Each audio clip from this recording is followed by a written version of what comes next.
Hi everyone, my name is Angraaj. I heard quite a few conversations about Mahabharata today, that's where my name is derived from, Angraaj Karn. I represent an organization called inFeedo. We specialize in employee experience and predictive people analytics.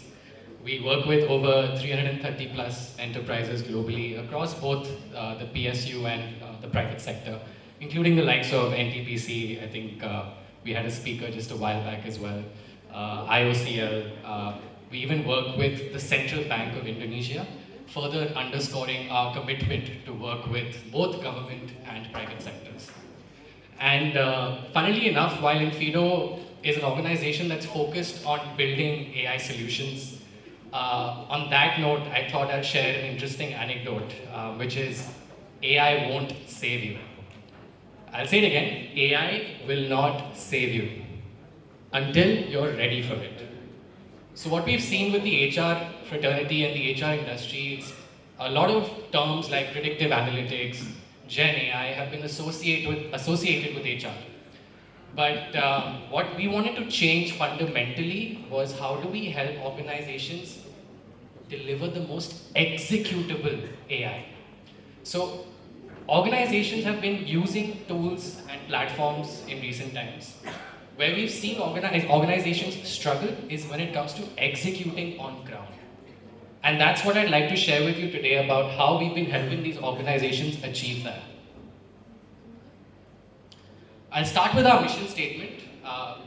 We started inFeedo to make the voice of every employee feel heard and valued. And more importantly, we wanted to drive lasting change in a world where employee experience is still broken. Trust in the workplace is at an all-time low. So how did we help these organizations overcome that? That's where we introduced them to our AI persona called Amber. She's popularly known as the Chief Listening Officer to 330 plus CHROs across organizations like EY, across organizations like Kotak and Axis Bank. How does Amber work? She'll connect with employees at important milestones during their journey within the organization. And I'll just get a quick sense in the room. Just raise your hand. How many of you have been working in your organization for less than a year? You can raise your hand. How many of you have been working in your organization for less than 2 years? All right. How many of you have been working in your organization for less than 5 years? All right. And how many of you have been working in your organization for less than 10 years? And how many of you have been working in your organization for more than 10 years? All right, that's where the maximum people are. So interestingly, what have we seen? Historically, organizations have rolled out surveys. All of us, as we just saw, are going through different experiences at a point in time within the organization. Somebody is completing 3 months. Somebody is completing 3 years. Somebody is completing 30 years. How does a survey with the same set of questions capture experiences of people who are going through these different milestones within the organization? It doesn't. An employee could think that, hey, I've completed just 2 years. These questions might not be relevant to me. Somebody who's completed 30 years is thinking, I've been here for 30 years. I've been answering this survey for 30 years. It's not impacting my experience within the organization. I don't see change when I fill out the survey. So what we wanted to change with Amber was hyper-personalized engagement, our approach to engagement. How did we do that? We created a model called continuous listening, where Amber, right from the time of interview, the time an offer is made out, starts engaging with your candidates, all the way to throughout their journey once they join at different milestones, whether it's their tenure milestones, whether it's a moment that matters. For example, somebody has come back from a parental leave. Somebody has just completed an appraisal and gone through an appraisal or a performance review. A manager has been given a new team. Somebody's been promoted to a manager. All these moments are captured within the life cycle of the employee and is fully automated by Amber. I heard earlier somebody also talked about how within their organization they have an exited employees portal. Amber also takes care of the alumni journey. So your employees should be your biggest, even the ones that leave, should be your biggest advocates after they leave. So that's where Amber covers the entire journey from pre-hire all the way to post-exit. Not hire to retire, pre-hire to post-exit. Amber is also designed to take care of employee queries. So not just check in on the experience of employees, but ensure that she's there to support them for whatever else they might need to deliver whatever tasks that they might have.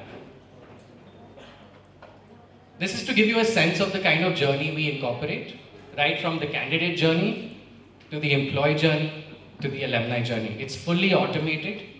The idea is that you as HR do not have to trigger a survey. You do not have to design a survey. You don't have to chase employees. Ki yaar bhar do yaar, please, time pe bhar do. You don't have to do that. Amber will send out automated reminders. She will completely take care of engaging with all these employees in a hyper-personalized manner. Now, when I say hyper-personalization, let me start with the first point of how we do it, which is that Amber, the AI, the Chief Listening Officer, will ask questions relevant to the milestone you've completed. So like I said earlier, somebody has completed 10 years, somebody has completed 3 months. Amber is not going to ask the same set of questions to everybody at the same time. She will ask relevant questions that are relevant to the employee's milestone. The second part to it is the interaction itself. Amber will make sure that she's having an empathetic conversation. Today we've all heard a lot about AI, and like I said, AI will not save you.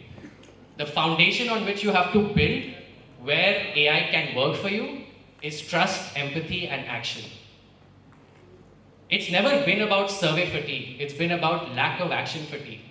Some of the organizations we worked with said, Angraaj, we've been running weekly surveys, monthly surveys. We're making sure we're covering all these touch points. But the question was not how active you are in terms of trying to get feedback. But does your team have the bandwidth to action on that feedback? The perception of action is even more important than the action itself.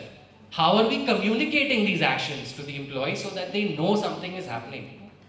If you go to any employee, if you hold a majority vote today, most employees will tell you that, no, I filled that survey, it did not change my life, it did not change my experience, it did not address my concerns. And that's what we wanted to achieve with Amber. Now, through a hyper-personalized conversation driven by empathy, where Amber is using her AI to understand the sentiment of the employee, what they're saying, based on that, providing a response or deep diving to further understand, which is unlike a survey, she can deep dive to understand why is the employee feeling that way. Based on those conversations, Amber is able to provide insights.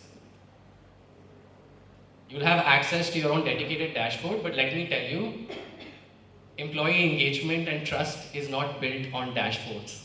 So you can have the best dashboards, it's my job to build good dashboards, but it's not the answer. It's a guideline. How we action on ground is essential to fundamentally making employees feel heard and valued, which further enhances their ability to do their best work and bring their best selves to work.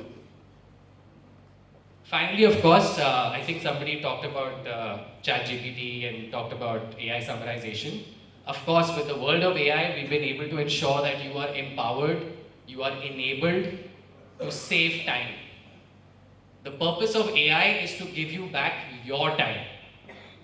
50% of employees, or 58% of employees rather, would rather talk to a stranger than talk to their own manager. So while we're trying to take care of the trust quotient and enabling organizations, nobody's talking about HR burnout. 98% of HR leaders are burnt out. Why? Because a majority of your time, 60% of your time on average goes into transactional tasks, goes into repetitive tasks, goes into one-on-ones. And that is where AI has helped these organizations to give back that time to you to work on strategic and impactful actions. So lastly, the note I want to leave you all with is that AI is not here to save you. AI is here to enable you, but just implementing AI products are not the answer.